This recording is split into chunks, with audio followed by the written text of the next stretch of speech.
दोस्तों, एक ऐसा सांसद जो अपनी ही सरकार और उसके कामकाज पर सवाल खड़े करने का बूता रखता था, आज के दौर में ये मुश्किल लगता है, लेकिन वरुण गांधी उन्हीं रीढ़ वाले नेताओं में से एक रहे हैं। 17 मार्च 2026 को दिन में 11:01 पर वरुण गांधी ने प्रधानमंत्री नरेंद्र मोदी से सपरिवार मुलाकात की जानकारी जैसे ही सार्वजनिक की, चर्चाओं का बाजार गर्म हो गया।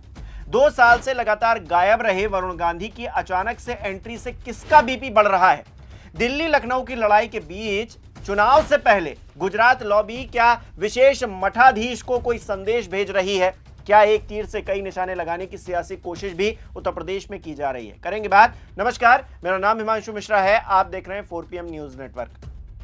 दोस्तों, अगर कोई हिंदुओं की तरफ हाथ बढ़ाता है या सोचता है कि हिंदू नेतृत्व विहीन है, तो मैं गीता की कसम खाकर कहता हूं कि उसका हाथ काट डालूंगा।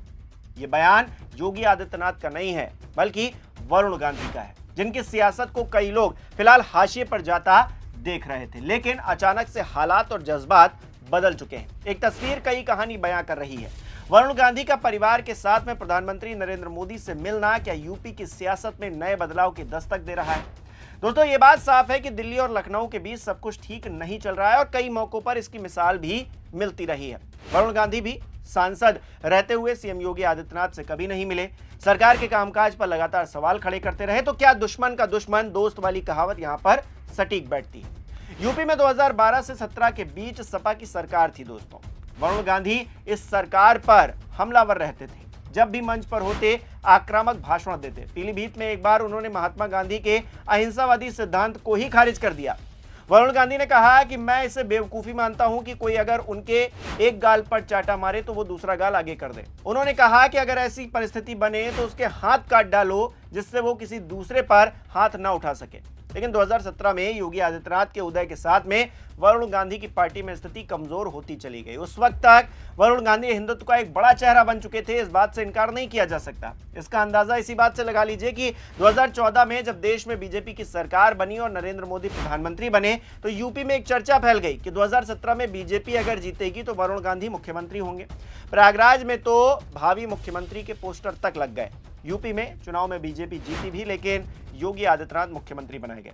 दोस्तों, आज सत्ता की आंखों में आंखें डालकर पत्रकारिता करना मुश्किल हो गया है। हमारे 4PM नेशनल यूट्यूब और फेसबुक चैनल को, जिसे आपका प्यार और विश्वास हमेशा से मिलता रहा है, उसे बंद करके सरकार ने यह साबित कर दिया है कि वो आपके सवालों से कितना डरती है।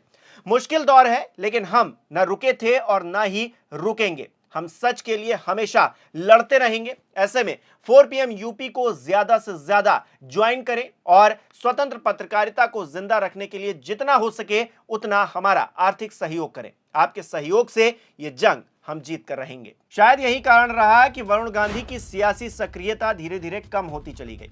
2019 में उन्हें स्टार प्रचारक तक नहीं बनाया गया, पार्टी की कार्यकारिणी से भी बाहर कर दिया गया। मेनका गांधी ने एक बार कहा था कि वरुण गांधी मुख्यमंत्री होते तो पीलीभीत के लोगों की चांदी चांदी होती, लेकिन ना सोना हुआ ना चांदी हुई। उल्टा वरुण गांधी कई मौकों पर पार्टी लाइन से हटकर बयानबाजी करते हुए नजर आए, जैसे कि रोहित वेमुला की मौत का मामला, जिस पर वरुण गांधी ने कहा था कि लेटर पढ़कर मुझे रोना आ रहा है, ये घटना संस्थागत असफलता का नतीजा है। या फिर किसान आंदोलन, जिस पर वरुण गांधी ने कहा कि किसान हमारे अपने हैं, उनके शांतिपूर्ण आंदोलन को दबाना नहीं चाहिए, दबाया नहीं जा सकता है। तत्कालीन गृह राज्य मंत्री अजय मिश्रा टेनी के मामले पर तो वरुण गांधी ने यहां तक कहा कि अपराधियों के खिलाफ कड़ी कार्रवाई होनी चाहिए। उन्होंने किसानों की मौत को निर्दोषों का खून करार दिया था। इसके अलावा 30 दिसंबर 2021 को जब योगी पीलीभीत में एक रैली कर रहे थे, तो उसमें बरेली और शाहजहांपुर के सांसद शामिल हुए, लेकिन वरुण गांधी वहां से नदारद रहे। यह दिखाता है कि उन्हीं की तलखी उन्हीं की पार्टी के अंदर किस तरह से थी। लेकिन क्या अब दिल्ली का आशीर्वाद उन्हें किसी खास सियासी मकसद तक पहुंचाने के लिए दे दिया गया है? और क्या होगा ये तो भविष्य में पता चलेगा, लेकिन एक बैकग्राउंड वरुण गांधी का देख लेते हैं। 1999 में राजनीति में एंट्री होती है, तब होती है जब वो 19 साल के थे और अपनी मां मेनका गांधी के लिए पीलीभीत लोकसभा चुनाव में प्रचार करने के लिए उतरे थे। फिर 2004 का साल आता है, जब मेनका गांधी के साथ में वरुण गांधी बीजेपी में शामिल हो जाते हैं। मेनका ने पीलीभीत से बीजेपी के टिकट पर जीत भी हासिल की थी। उस वक्त वरुण को उस समय फायर ब्रांड हिंदुत्ववादी नेता के रूप में जाना गया। 2009 की बात है। वरुण गांधी पहली बार खुद चुनाव लड़ते हैं, पीलीभीत से बीजेपी के टिकट पर लोकसभा सांसद बनते हैं। 2013 में राजनाथ सिंह की टीम में शामिल होते हैं, बीजेपी के राष्ट्रीय महासचिव बनते हैं, पार्टी के इतिहास में सबसे युवा महासचिव का तमगा भी हासिल करते हैं। 2014 सुल्तानपुर से सांसद बनते हैं, बाद में पीलीभीत पर फोकस करते हैं। 2019 में पीलीभीत से तीसरी बार सांसद चुन के आते हैं, लेकिन 2024 बीजेपी पीलीभीत से वरुण गांधी का टिकट काट देती है और जितिन प्रसाद को मौका देती है, उम्मीदवार बनाती है। 2024 के बाद से ही वरुण गांधी पीलीभीत से नदारद है, वहां नहीं गए। ये दिखाता है कि उनके मन में भी कहीं ना कहीं कोफ्त है, उनको भी एक धक्का लगा। तो क्या रिश्तों की कड़वाहट को मधुरता में तब्दील करने की कोशिश खुद प्रधानमंत्री कर रहे हैं, और राजनीति में कुछ भी बेवजह नहीं होता, इस बात को भी हमें याद रखना चाहिए।